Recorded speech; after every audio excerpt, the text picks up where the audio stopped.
Doctor Narendra Singh Kapoor ਦੀ ਪੁਸਤਕ ਸੁਖਨ ਸੁਨੇਹੇ ਦਾ ਲੇਖ ਹੈ, ਨਿਰਾਸ਼ ਹੋਣਾ ਮਨਾ ਹੈ। ਨਵੇਂ ਰਾਹ ਉਹਨਾਂ ਨੂੰ ਹੀ ਲੱਭਦੇ ਹਨ ਜਿਹੜੇ ਰਾਹ ਭੁੱਲ ਜਾਣ। ਇਸ ਤੱਥ ਦਾ ਸੱਚ ਤੁਹਾਨੂੰ ਕਿਸੇ ਮਾਰੂਥਲ ਜਾਂ ਪਹਾੜ ਵਿੱਚ ਇਕੱਲਿਆਂ ਵਿਚਰਨ ਨਾਲ ਹੀ ਸਮਝ ਆਏਗਾ। ਅਸੀਂ ਉਹੀ ਕੁਝ ਹੁੰਦੇ ਹਾਂ ਜੋ ਕੁਝ ਅਸੀਂ ਆਪਣੇ ਆਪ ਬਾਰੇ ਸੋਚਦੇ ਰਹਿੰਦੇ ਹਾਂ। ਜਿਹੋ ਜਿਹਾ ਸਾਡਾ ਅਮਲ ਹੁੰਦਾ ਹੈ, ਉਹੋ ਜਿਹਾ ਸਾਡਾ ਚਰਿੱਤਰ ਬਣ ਜਾਂਦਾ ਹੈ। ਜਿਹੋ ਜਿਹਾ ਸਾਡਾ ਚਰਿੱਤਰ ਬਣ ਜਾਂਦਾ, ਉਹੋ ਜਿਹੀ ਸਾਨੂੰ ਦੁਨੀਆ ਪ੍ਰਤੀਤ ਹੁੰਦੀ ਹੈ। ਕਈ ਬਸੰਤ ਵਿੱਚ ਵੀ ਉਬਾਸੀ ਵਾਂਗ ਵਿਚਰਦੇ ਹਨ, ਕਈ ਪਤਝੜ ਵਿੱਚ ਵੀ ਮੋਰ ਵਾਂਗ ਨੱਚਦੇ ਹਨ। ਕਈਆਂ ਦਾ ਸੁਭਾਅ ਬੰਦ ਨਾਲੀ ਵਾਲਾ ਹੁੰਦਾ ਹੈ, ਕਈ ਛੱਪੜ ਵਾਂਗ ਹੁੰਦੇ ਹਨ, ਕਈ ਝੀਲ ਜਿਹੇ ਲੱਗਦੇ ਹਨ, ਕਈ ਨਹਿਰ ਵਾਂਗ ਵਗਦੇ ਹਨ, ਕਈ ਦਰਿਆ ਵਾਂਗ ਚੱਲਦੇ ਹਨ, ਕਈ ਨਿਰੇ ਸਮੁੰਦਰ ਹੁੰਦੇ ਹਨ। ਕਈ ਰਾਹ ਜਾਂਦਿਆਂ ਨੂੰ ਵੀ ਤਾੜੀ ਮਾਰ ਕੇ ਉਤਸ਼ਾਹ ਦਿੰਦੇ ਹਨ। ਕਈ ਆਪਣੇ ਬੱਚਿਆਂ ਦੀ ਅਸਫਲਤਾ ਉਡੀਕਦੇ ਹਨ ਤਾਂ ਕਿ ਕਹਿ ਸਕਣ, ਮੈਨੂੰ ਤਾਂ ਪਹਿਲਾਂ ਹੀ ਪਤਾ ਸੀ, ਤੂੰ ਇਹੀ ਕੁਝ ਕਰਨਾ ਸੀ। ਮਨੁੱਖ ਦਾ ਸਭ ਤੋਂ ਵੱਡਾ ਫਰਜ਼ ਇਹ ਹੈ ਕਿ ਉਹ ਜ਼ਿੰਦਗੀ ਨੂੰ ਬਰਦਾਸ਼ਤ ਕਰੇ। ਕਿਸੇ ਦੇ ਜੀਵਨ ਵਿੱਚ ਸਭ ਕੁਝ ਚਾਹੇ ਅਨੁਸਾਰ ਨਹੀਂ ਵਾਪਰਦਾ। ਤੁਹਾਨੂੰ ਉਹੀ ਮੁਸ਼ਕਲਾਂ ਪੈਣਗੀਆਂ ਜਿਨ੍ਹਾਂ ਦਾ ਹੱਲ ਤੁਸੀਂ ਕਰ ਸਕੋ। ਯਾਦ ਰੱਖਣ ਵਾਲੀ ਗੱਲ ਇਹ ਹੈ ਕਿ ਤੁਸੀਂ ਆਪਣੀਆਂ ਮੁਸ਼ਕਲਾਂ ਨਾਲੋਂ ਵੱਡੇ ਹੋ। ਲੰਘ ਗਏ ਮੌਕਿਆਂ ਦਾ ਅਫਸੋਸ ਕਰਨ ਦੀ ਥਾਂ ਆਪਣੀ ਬਿਰਤੀ ਵਰਤਮਾਨ ਉੱਤੇ ਕੇਂਦਰਿਤ ਕਰਕੇ ਅਸੀਂ ਆਪਣੇ ਭਵਿੱਖ ਦੀ ਨੁਹਾਰ ਬਦਲ ਸਕਦੇ ਹਾਂ। ਅਤੀਤ ਸਾਡੇ ਵੱਸ 'ਚ ਨਹੀਂ ਹੁੰਦਾ, ਪਰ ਭਵਿੱਖ ਸਾਡੇ ਸਾਹਮਣੇ ਹੁੰਦਾ ਹੈ। ਅਸਫਲ ਉਹੀ ਹੁੰਦੇ ਹਨ ਜਿਹੜੇ ਸਫਲ ਨਹੀਂ ਹੋਣਾ ਚਾਹੁੰਦੇ। ਬਿਮਾਰ ਉਹੀ ਹੁੰਦੇ ਹਨ ਜਿਨ੍ਹਾਂ ਕੋਲ ਬਿਮਾਰ ਹੋਣ ਦਾ ਸਮਾਂ ਹੁੰਦਾ ਹੈ। ਜੋ ਕੁਝ ਸੰਭਵ ਹੁੰਦਾ ਉਸ ਨੂੰ ਅਸੀਂ ਪ੍ਰਾਪਤ ਨਹੀਂ ਕਰਨਾ ਚਾਹੁੰਦੇ, ਤੇ ਜੋ ਕੁਝ ਪ੍ਰਾਪਤ ਕਰਨਾ ਚਾਹੁੰਦੇ ਹਾਂ ਉਹ ਸੰਭਵ ਨਹੀਂ ਹੁੰਦਾ। ਅਸੀਂ ਗੁੜ ਦੀ ਡਲੀ ਨਾਲ ਟੋਭਾ ਮਿੱਠਾ ਕਰਨਾ ਚਾਹੁੰਦੇ ਹਾਂ। ਜੇ ਸਫਲ ਹੋਣਾ ਸਾਡਾ ਉਦੇਸ਼ ਹੋਵੇ ਤਾਂ ਅਸੀਂ ਨਿਰਾਸ਼ ਨਹੀਂ ਹੋਵਾਂਗੇ, ਪਰ ਅਸੀਂ ਤਾਂ ਦੂਜਿਆਂ ਨਾਲੋਂ ਵਧੇਰੇ ਸਫਲ ਹੋਣਾ ਚਾਹੁੰਦੇ ਹਾਂ, ਇਸੇ ਲਈ ਅਸੀਂ ਨਿਰਾਸ਼ ਹੁੰਦੇ ਹਾਂ। ਸਾਡੇ ਸਾਰਿਆਂ ਦੇ ਜੀਵਨ ਦੇ ਸਭ ਤੋਂ ਸੁਹਾਵਣੇ ਵਰੇ ਉਹ ਸਨ ਜਦੋਂ ਅਸੀਂ ਉਹ ਕੁਝ ਕਰਦੇ ਰਹੇ ਜਿਸ ਵਿੱਚੋਂ ਅਸੀਂ ਕਿਸੇ ਲਾਭ ਦੀ ਆਸ ਨਹੀਂ ਸੀ ਕੀਤੀ। ਜਿਵੇਂ ਬਾਜ਼ ਬਾਜ਼ਾਂ ਨਾਲ ਤੇ ਕਬੂਤਰ ਕਬੂਤਰਾਂ ਨਾਲ ਉੜਦੇ ਹਨ, ਉਵੇਂ ਉਸਾਰੂ ਵਿਚਾਰਾਂ ਨਾਲ ਤੇ ਢਹਿੰਦੇ ਵਿਚਾਰ ਢਾਹੂ ਬਿਰਤੀਆਂ ਨਾਲ ਚੱਲਦੇ ਹਨ। ਕਈਆਂ ਦੇ ਗੋਡੇ ਬਹਿਣ ਤੋਂ ਪਹਿਲਾਂ ਹੀ ਦਿਲ ਵੀ ਬਹਿ ਜਾਂਦਾ ਹੈ। ਨਿਰਸੰਦੇਹ ਬੰਦਾ ਆਪਣੇ ਮਨ ਦੀ ਸੇਧ ਨੂੰ ਬਦਲ ਕੇ ਜੀਵਨ ਵੀ ਬਦਲ ਸਕਦਾ ਹੈ।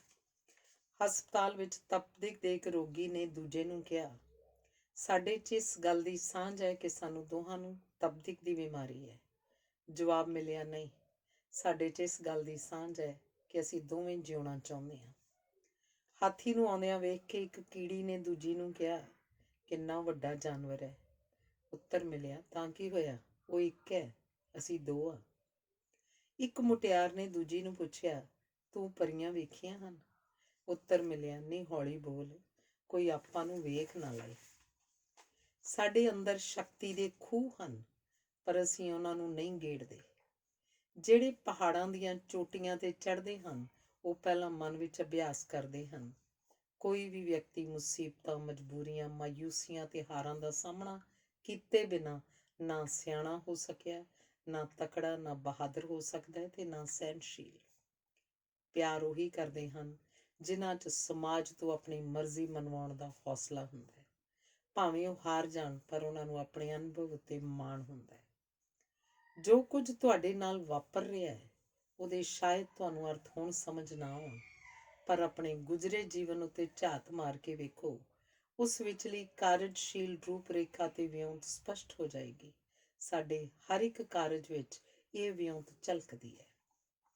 ਇੱਕ ਵਾਰੀ ਤੇਲ ਨਾਲ ਲੱਦੇ ਇੱਕ ਟਰੱਕ ਨੂੰ ਜਦੋਂ ਅੱਗ ਲੱਗ ਗਈ ਤਾਂ ਕਿਸੇ ਦਾ ਨੇੜੇ ਜਾਣ ਦਾ ਹੌਸਲਾ ਨਾ ਪਿਆ, ਪਰ ਅਚਾਨਕ ਹੀ ਇੱਕ ਮਾੜੂਆ ਜਿਹਾ ਬੰਦਾ ਦੌੜਿਆ ਆਇਆ ਤੇ ਉਹਨੇ ਅੱਗ ਦੀਆਂ ਲਾਟਾਂ ਵਿੱਚੋਂ ਡਰਾਈਵਰ ਨੂੰ ਬਾਹਰ ਖਿੱਚ ਲਿਆਂਦਾ। ਮਗਰੋਂ ਉਹਨੇ ਦੱਸਿਆ ਕਿ ਉਸਦੇ 2 ਬੱਚੇ ਅੱਗ ਵਿੱਚ ਸੜ ਕੇ ਮਾਰੇ ਗਏ ਸਨ, ਇਸ ਲਈ ਉਹ ਜਦੋਂ ਵੀ ਕਿਸੇ ਨੂੰ ਅੱਗ 'ਚ ਘਿਰਿਆ ਵੇਖਦਾ ਹੈ ਤਾਂ ਉਹਨੂੰ ਲੱਗਦਾ ਹੈ ਕਿ ਜਿਵੇਂ ਉਹਦੇ ਬੱਚਿਆਂ ਉੱਤੇ ਫਿਰ ਮੁਸੀਬਤ ਆ ਗਈ ਹੋਵੇ। ਸਾਡੇ ਵਿੱਚੋਂ ਹਰ ਇੱਕ ਕੋਲ ਦੇਣ ਲਈ ਕੁਝ ਨਾ ਕੁਝ ਹੁੰਦਾ ਹੈ। ਜੇ ਤੁਹਾਨੂੰ ਵਿਸ਼ਵਾਸ ਨਹੀਂ ਤਾਂ ਕਿਸੇ ਹਸਪਤਾਲ ਜਾ ਕੇ ਵੇਖੋ। ਕਈ ਇਸ ਉਡੀਕ 'ਚ ਹੋਣਗੇ ਕਿ ਤੁਸੀਂ ਉਹਨਾਂ ਦਾ ਹਾਲ ਪੁੱਛੋਗੇ। ਕਈਆਂ ਦੇ ਕਈਆਂ ਨੇ ਖੱਤ ਲਿਖ ਲਿਆ ਹੋਏਗਾ, ਪਰ ਉਹ ਤੁਹਾਡੀ ਉਡੀਕ ਕਰ ਰਹੇ ਹੋਣਗੇ ਕਿ ਉਹਨਾਂ ਦੇ ਖੱਤ ਨੂੰ ਲੈਟਰ ਬਾਕਸ ਤੱਕ ਤੁਸੀਂ ਪਹੁੰਚਾਓਗੇ। ਇੱਕ ਵਾਰੀ ਇੱਕ ਬਾਦਸ਼ਾਹ ਨੇ ਮੁਨਾਦੀ ਕਰਵਾਈ ਕਿ ਅਗਲੇ ਦਿਨ ਉਹਦੇ ਮਹਿਲ ਦੇ ਬਾਹਰ ਹਰ ਇੱਕ ਲੋੜਵੰਦ ਦੀ ਮੰਗ ਪੂਰੀ ਕੀਤੀ ਜਾਏਗੀ। ਅਗਲੇ ਦਿਨ ਭੀੜਾਂ ਲੱਗ ਗਈਆਂ। ਇੱਕ ਫਕੀਰ ਆ ਕੇ ਅਖੀਰ ਉੱਤੇ ਖਲੋ ਗਿਆ। ਜਦੋਂ ਉਹਦੀ ਵਾਰੀ ਆਈ ਤਾਂ ਉਹ ਆਪਣੀ ਵਾਰੀ ਆਪਣੇ ਤੋਂ ਪਿਛਲੇ ਬੰਦੇ ਨੂੰ ਦੇ ਕੇ ਖਲੋ ਗਿਆ। ਸਾਰਾ ਦਿਨ ਉਹ ਇਵੇਂ ਹੀ ਕਰਦਾ ਰਿਹਾ। ਸਾਰਾ ਖਜ਼ਾਨਾ ਖਾਲੀ ਹੋ ਰਿਹਾ ਸੀ, ਪਰ ਪ੍ਰਸ਼ੰਸਾ ਬਾਦਸ਼ਾਹ ਦੀ ਨਹੀਂ, ਉਸ ਫਕੀਰ ਦੀ ਹੋ ਰਹੀ ਸੀ। ਬਾਦਸ਼ਾਹ ਨੇ ਫਕੀਰ ਨੂੰ ਪੁੱਛਿਆ, ਇਹ ਕੀ ਕਰ ਰਿਹਾ? ਉੱਤਰ ਮਿਲਿਆ, ਜੋ ਕੁਝ ਤੁਸੀਂ ਕਰ ਰਹੇ ਹੋ ਉਹ ਕੁਝ ਹੀ ਮੈਂ ਕਰ ਰਿਹਾ। ਤੁਹਾਡੇ ਕੋਲ ਦੂਜਿਆਂ ਨੂੰ ਦੇਣ ਨੂੰ ਸ਼ਾਹੀ ਖਜ਼ਾਨਾ ਹੈ, ਮੇਰੇ ਕੋਲ ਦੇਣ ਨੂੰ ਤਾਂ ਮੇਰੀ ਵਾਰੀ ਹੀ ਹੈ, ਸੋ ਮੈਂ ਆਪਣੀ ਵਾਰੀ ਦੂਜਿਆਂ ਨੂੰ ਦੇ ਰਿਹਾ। ਆਲੇ ਦੁਆਲੇ ਝਾਤ ਮਾਰ ਕੇ ਵੇਖੋ, ਬੜੇ ਲੋੜਵੰਦ ਲੋਕ ਵਿਖਾਈ ਦੇਣਗੇ। ਆਪਣੇ ਘਰ ਦੇ ਅੰਦਰ ਝਾਤ ਮਾਰ ਕੇ ਵੇਖੋ, ਬੜਾ ਕੁਝ ਦੇਣ ਲਈ ਤੁਹਾਨੂੰ ਵਿਖਾਈ ਦੇਗਾ। ਜੀਵਨ ਦੇ ਇੱਕ ਪੜਾਅ ਤੱਕ ਸਾਨੂੰ ਵਸਤਾਂ ਪ੍ਰਾਪਤ ਕਰਕੇ ਖੁਸ਼ੀ ਹੁੰਦੀ ਹੈ। ਇੱਕ ਪੜਾਅ ਅਜਿਹਾ ਵੀ ਆਉਂਦਾ ਜਦੋਂ ਕੁਝ ਦੇ ਕੇ ਖੁਸ਼ੀ ਹੁੰਦੀ ਹੈ। ਕਈ ਪਹਿਲੇ ਪੜਾਅ ਤੋਂ ਅੱਗੇ ਨਹੀਂ ਲੰਘਦੇ, ਸੋ ਉਹਨਾਂ ਨੂੰ ਦੇਣ ਦੀ ਖੁਸ਼ੀ ਨਹੀਂ ਮਿਲਦੀ। ਅਜਿਹੇ ਵਿਅਕਤੀਆਂ ਤੋਂ ਖੋਹਣ ਵਾਲੇ ਕਈ ਪੈਦਾ ਹੋ ਜਾਂਦੇ ਹਨ। ਅਧਿਆਪਕਾਂ ਦਾ ਜੀਵਨ ਭਾਵੇਂ ਖੁਸ਼ਹਾਲ ਨਾ ਹੋਵੇ, ਪਰ ਉਹਨਾਂ ਨੂੰ ਜੀਵਨ ਦੀ ਤਸੱਲੀ ਵਧੇਰੇ ਹੁੰਦੀ ਹੈ। ਪੁਰਸ਼ ਨਾਲੋਂ ਇਸਤਰੀ ਵਧੇਰੇ ਸਬਰ, ਸੰਤੋਖ ਤੇ ਮੋਹ ਵਾਲੀ ਹੁੰਦੀ ਹੈ। ਬਹੁਤਿਆਂ ਵਿੱਚ ਸਾਥ ਪ੍ਰਾਪਤ ਕਰਨ ਦੀ ਤਾਂਘ ਹੁੰਦੀ ਹੈ, ਸਾਥ ਦੇਣ ਦੀ ਦਲੇਰੀ ਨਹੀਂ ਹੁੰਦੀ। ਸਾਥ ਦੇਣ ਦੀ ਬਿਰਤੀ ਇਸਤਰੀ ਨੂੰ ਥੱਕਣ ਨਹੀਂ ਦਿੰਦੀ। ਜਿਨ੍ਹਾਂ ਨੇ ਆਪਣੇ ਘਰ 'ਚ ਕੋਈ ਜਾਨਵਰ ਰੱਖਿਆ ਹੋਇਆ ਹੈ, ਉਹਨਾਂ ਕੋਲ ਤਸੱਲੀ ਤੇ ਪ੍ਰਸੰਨਤਾ ਦਾ ਇੱਕ ਹੋਰ ਸਰੋਤ ਵਧੇਰੇ ਹੁੰਦਾ ਹੈ। ਤੁਹਾਨੂੰ ਮਾਣ ਹੋਣਾ ਚਾਹੀਦਾ ਹੈ ਕਿ ਤੁਸੀਂ ਦੂਜਿਆਂ ਦੇ ਕੰਮ ਆ ਸਕਦੇ ਹੋ। ਅਸੀਂ ਨਿੱਕੀਆਂ ਇੱਜ਼ਤਾਂ ਵਾਲੇ ਲੋਕ ਹਾਂ। ਇਹੀ ਕਾਰਨ ਹੈ ਕਿ ਅਸੀਂ ਝੱਟ ਬੇਇੱਜ਼ਤੀ ਮਹਿਸੂਸ ਕਰਨ ਲੱਗ ਪੈਂਦੇ ਹਾਂ। ਇਵੇਂ ਅਸੀਂ ਆਪ ਹੀ ਸਮੱਸਿਆ ਬਣ ਜਾਂਦੇ ਹਾਂ। ਆਪਣੇ ਲਈ ਅਸੀਂ ਆਪ ਹੀ ਮੁਸ਼ਕਲਾਂ ਉਪਜਾਉਂਦੇ ਹਾਂ। ਪਹਿਲਾਂ ਅਸੀਂ ਸੋਚ ਦੀ ਪੱਧਰ 'ਤੇ ਹਾਰਦੇ ਹਾਂ, ਫਿਰ ਅਮਲ ਵਿੱਚ ਪਛੜਦੇ ਹਾਂ। ਵਿਹਾਰ ਦੇ ਪੱਖੋਂ ਅਸੀਂ ਦੇਰ ਨਾਲ ਅੱਪੜ ਕੇ ਸਮਾਗਮ ਦੀ ਮੂਹਰਲੀ ਕਤਾਰ 'ਚ ਬੈਠਣ ਦਾ ਯਤਨ ਕਰਦੇ ਹਾਂ। ਕਈ ਸਾਰਾ ਜੀਵਨ ਆਪ ਤੰਗ ਹੋਣ ਤੇ ਦੂਜਿਆਂ ਨੂੰ ਤੰਗ ਕਰਨ 'ਚ ਲੰਘਾ ਦਿੰਦੇ ਹਨ। ਕਈ ਆਪਣੀ ਅਣਖ ਦਾ ਸ਼ਮਲਾ ਇੰਨਾ ਲੰਬਾ ਕਰ ਲੈਂਦੇ ਹਨ ਕਿ ਉਹਨਾਂ ਦਾ ਹਰ ਕਾਰਜ ਬੇਰੁੱਤਾ ਤੇ ਬੇਢੰਗਾ ਪ੍ਰਤੀਤ ਹੁੰਦਾ ਹੈ। ਹਰ ਕਿਸੇ ਤੋਂ ਅਣਜਾਣ ਹੀ ਕਈ ਵਧੀਕੀਆਂ ਹੋ ਜਾਂਦੀਆਂ ਹਨ। ਕਦੀ ਮੁਆਫੀ ਮੰਗ ਕੇ ਵੇਖਣਾ, ਤੁਹਾਨੂੰ ਇੰਝ ਲੱਗੇਗਾ ਜਿਵੇਂ ਤੁਹਾਡੀ ਰੂਹ ਇਸ਼ਨਾਨ ਕਰ ਰਹੀ ਹੋਵੇ।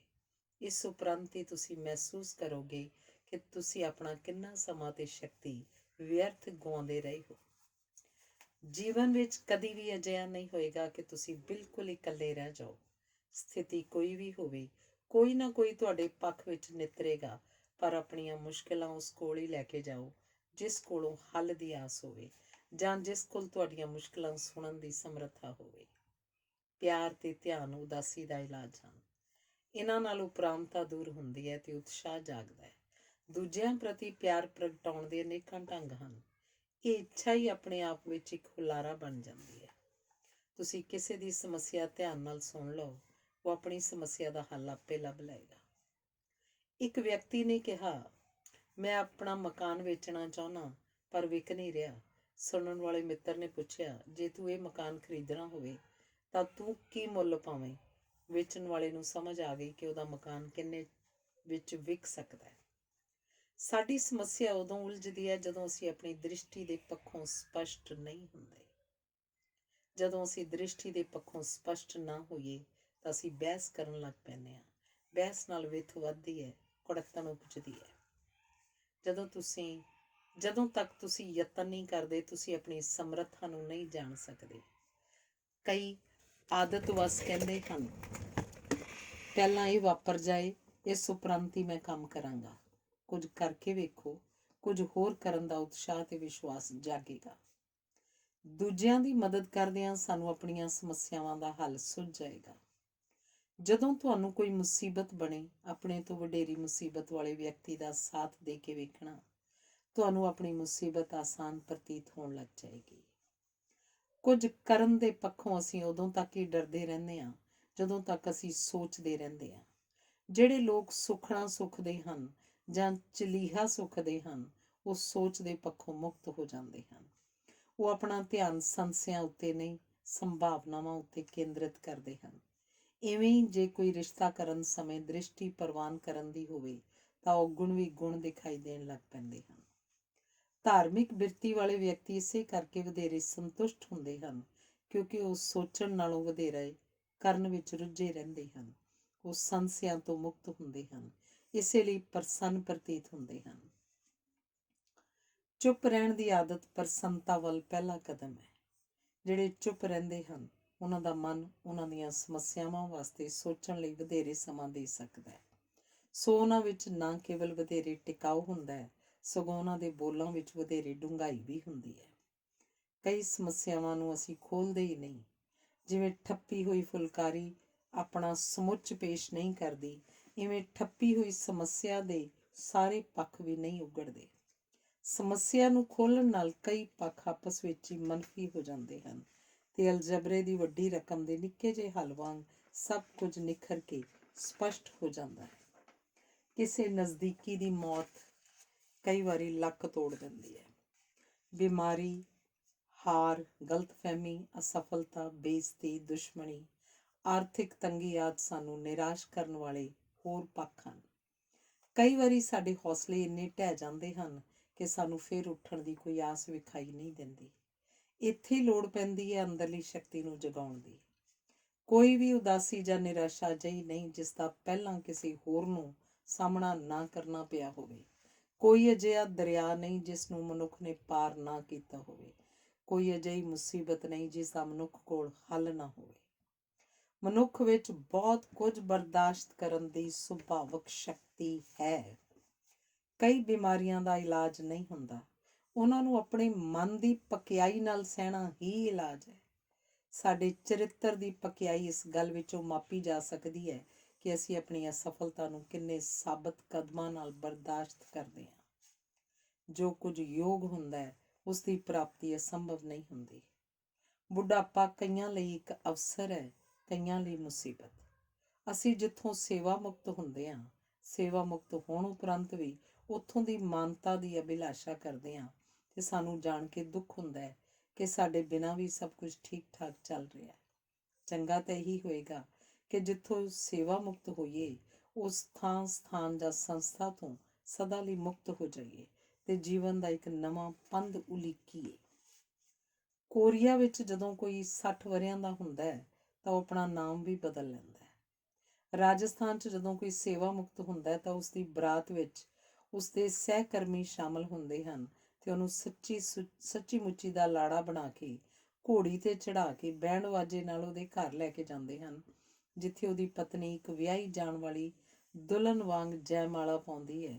ਇਵੇਂ ਉਹ ਇੱਕ ਨਵਾਂ ਜੀਵਨ ਸ਼ੁਰੂ ਕਰਦੇ ਹਨ। ਜਦੋਂ ਤੱਕ ਕੋਈ ਜਨੂੰਨ ਨਾ ਹੋਵੇ, ਜ਼ਿੰਦਗੀ ਨੂੰ ਸ਼ਿੱਦਤ ਨਾਲ ਜੀਣਾ ਸੰਭਵ ਨਹੀਂ ਹੁੰਦਾ। ਹਿਮਾਲਾ ਉੱਤੇ ਚੜ੍ਹਨਾ ਇੱਕ ਜਨੂੰਨ ਹੈ। ਸਭ ਤੋਂ ਲੰਬਾ ਖਤ ਲਿਖਣਾ ਇੱਕ ਜਨੂੰਨ ਹੈ। ਲਗਾਤਾਰ ਨੱਚਦੇ ਰਹਿਣਾ ਇੱਕ ਜਨੂੰਨ ਹੈ। ਜਿਨ੍ਹਾਂ ਦੀ ਜ਼ਿੰਦਗੀ ਦਾ ਤਾਪਮਾਨ ਘੱਟ ਹੁੰਦਾ ਹੈ ਉਹਨਾਂ ਨੂੰ ਦੂਜਿਆਂ ਦਾ ਜਨੂੰਨ ਕੇਵਲ ਪਾਗਲਪਨ ਪ੍ਰਤੀਤ ਹੋਏਗਾ, ਪਰ ਕਿਸੇ ਸ਼ੌਕ ਵਿੱਚ ਪਾਗਲ ਹੋਏ ਬਿਨਾਂ ਕਲਪਨਾ ਤੇ ਉਮੀਦ ਦੇ ਨਵੇਂ ਦਿਸ-ਹੱਦੇ ਵਿਖਾਈ ਨਹੀਂ ਦਿੰਦੇ। ਪ੍ਰਸੰਨ ਹੋਣ ਵਾਸਤੇ ਧਨ ਦੀ ਨਹੀਂ, ਮਨ ਦੀ ਲੋੜ ਹੁੰਦੀ ਹੈ। ਜਿਸ ਥਾਂ ਤੇ ਵਾਤਾਵਰਨ ਵਿੱਚ ਤੁਹਾਨੂੰ ਸਾਹ ਸੌਖਾ ਨਹੀਂ ਆਉਂਦਾ, ਉੱਥੋਂ ਦੂਰ ਚਲੇ ਜਾਓ। ਦੂਰ ਜਾਣ ਦੀ ਸਮਰੱਥਾ ਤੁਹਾਡੀਆਂ ਲੱਤਾਂ ਵਿੱਚ ਹੁੰਦੀ ਹੈ। ਦੂਰ ਜਾ ਕੇ ਜਦੋਂ ਤੁਸੀਂ ਆਪਣੀ ਸਮੱਸਿਆਵਾਂ ਬਾਰੇ ਸੋਚੋਗੇ ਤਾਂ ਉਹ ਬੜੀ ਸਰਲ ਪ੍ਰਤੀਤ ਹੋਏਗੀ ਤੇ ਤੁਸੀਂ ਵਧੇਰੇ ਫੁਰਤੀਲੇ ਕਦਮਾਂ ਨਾਲ ਵਾਪਸ ਮੁੜੋਗੇ। ਝਟਪਟ ਫੈਸਲਾ ਕਰਨ ਦੀ ਥਾਂ ਆਪਣੇ ਮਨ ਨੂੰ ਟਿਕਾਊ ਵਿੱਚ ਆਉਣ ਦਿਓ। ਟਿਕੇ ਹੋਏ ਮਨ 'ਚ ਠੀਕ ਤੇ ਯੋਗ ਨਿਰਣੇ ਕਰਨ ਦੀ ਅਥਾਹ ਸ਼ਕਤੀ ਹੁੰਦੀ ਹੈ। ਆਪਣੀਆਂ ਸਮੱਸਿਆਵਾਂ ਨੂੰ ਤੁਸੀਂ ਆਪ ਹੀ ਸਮਝ ਸਕਦੇ ਹੋ, ਸੋ ਉਹਨਾਂ ਦਾ ਹੱਲ ਵੀ ਤੁਸੀਂ ਹੀ ਲੱਭ ਸਕਦੇ ਹੋ। ਇਹ ਯਾਦ ਰੱਖਣਾ ਵੀ ਜ਼ਰੂਰੀ ਹੈ ਕਿ ਜੋ ਅਸੰਭਵ ਹੈ ਉਸ ਦੇ ਹੋ ਜਾਣ 'ਤੇ ਤੁਸੀਂ ਵਧੇਰੇ ਦੁਖੀ ਹੋਵੋਗੇ ਕਿਉਂਕਿ ਉਹ ਤੁਹਾਡੇ ਸਮੁੱਚ ਨਾਲ ਇੱਕ ਸੁਰ ਨਹੀਂ ਹੋਏਗਾ। ਸਾਡੀਆਂ ਸਮੱਸਿਆਵਾਂ ਉਦੋਂ ਤੱਕ ਹੀ ਪਰੇਸ਼ਾਨ ਕਰਦੀਆਂ ਹਨ ਜਦੋਂ ਤੱਕ ਅਸੀਂ ਉਹਨਾਂ ਵਿੱਚ ਦਿਲਚਸਪੀ ਨਾ ਲਈਏ। ਡਰ ਉਦੋਂ ਤੱਕ ਹੀ ਹੁੰਦਾ ਜਦ ਤੱਕ ਅਸੀਂ ਸਮੱਸਿਆ ਦੇ ਅਖਾੜੇ ਵਿੱਚ ਨਾ ਉਤਰੀਏ। ਫੌਜੀ ਉਦੋਂ ਤੱਕ ਹੀ ਡਰਦੇ ਹਨ ਜਦੋਂ ਤੱਕ ਉਹ ਜੰਗ ਵਿੱਚ ਭਾਗ ਨਹੀਂ ਲੈਂਦੇ। ਦਿਲਚਸਪੀ ਨਾਲ ਮਨ ਇਕਾਗਰ ਹੁੰਦਾ ਹੈ। ਇਕਾਗਰਤਾ ਆਪਣੇ ਆਪ ਵਿੱਚ ਸਮੱਸਿਆਵਾਂ ਦਾ ਹੱਲ ਕਰਨ ਵਾਲੀ ਸ਼ਕਤੀ ਹੈ। ਤੁਸੀਂ ਦੂਜਿਆਂ ਦੀ ਪ੍ਰਸ਼ੰਸਾ ਕਰੋ, ਤੁਹਾਨੂੰ ਪ੍ਰਸ਼ੰਸਾਯੋਗ ਕੰਮ ਕਰਨ ਦੀ ਜਾਚ ਆ ਜਾਏਗੀ। ਇਕਾਗਰ ਮਨ ਦੀ ਇਕਾਗਰ ਮਨ ਹੀ ਪ੍ਰਸ਼ੰਸਾਯੋਗ ਕਾਰਜ ਕਰਦੇ ਹਨ। ਕਈ ਵਾਰੀ ਸਾਡੀ ਉਦਾਸੀ ਦਾ ਕਾਰਨ ਇਹ ਹੁੰਦਾ ਹੈ ਕਿ ਅਸੀਂ ਜਾਂ ਆਪਣੇ ਸਰੀਰ ਜਾਂ ਆਪਣੇ ਦਿਮਾਗ ਦੀ ਅਧਿਕ ਵਰਤੋਂ ਕੀਤੀ ਹੁੰਦੀ ਹੈ। ਇਹ ਵਿਗੜਿਆ ਸੰਤੁਲਨ ਸਾਡੀ ਦ੍ਰਿਸ਼ਟੀ ਵਿੱਚ ਟੇਢ ਪਹੁੰਚਾਉਂਦਾ ਹੈ। ਲੋੜੀਂਦਾ ਆਰਾਮ ਕਰਕੇ ਸੰਤੁਲਨ ਨੂੰ ਮੁੜ ਬਹਾਲ ਕਰਕੇ ਅਸੀਂ ਗੁਆਚਿਆ ਟਿਕਾਓ ਪ੍ਰਾਪਤ ਕਰ ਸਕਦੇ ਹਾਂ। ਬੈਠ ਕੇ ਕੇਵਲ ਸੋਚਣ ਵਾਲਾ ਵਿਅਕਤੀ ਆਪਣੀ ਹਾਰ ਬਾਰੇ ਸੋਚਦਾ ਹੈ ਤੇ ਉਹਨੂੰ ਡਰ ਲੱਗਦਾ ਹੈ, ਜਦੋਂ ਕਿ ਕਾਰਜ ਵਿੱਚ ਰੁੱਝਿਆ ਵਿਅਕਤੀ ਵਧੇਰੇ ਆਤਮ ਵਿਸ਼ਵਾਸ ਵਾਲਾ ਹੋ ਕੇ ਖਤਰਿਆਂ ਨੂੰ ਵੀ ਆਪਣੇ ਪੱਖ ਵਿੱਚ ਕਰ ਲੈਂਦਾ ਹੈ। ਜਿਨ੍ਹਾਂ ਦੇ ਮਨ ਵਿੱਚ ਆਸ ਉਮੀਦ ਹੁੰਦੀ ਹੈ ਉਹ ਲਹਿਰਾਉਂਦੇ ਸਾਵੇ ਰੁੱਖ ਹੁੰਦੇ ਹਨ, ਪਰ ਜਿਹੜੇ ਨਿਰਾਸ ਹੁੰਦੇ ਹਨ ਉਹ ਰੁੱਖ ਕੇਵਲ ਬਾਲਣ ਬਣਦੇ ਹਨ। ਧੰਨਵਾਦ।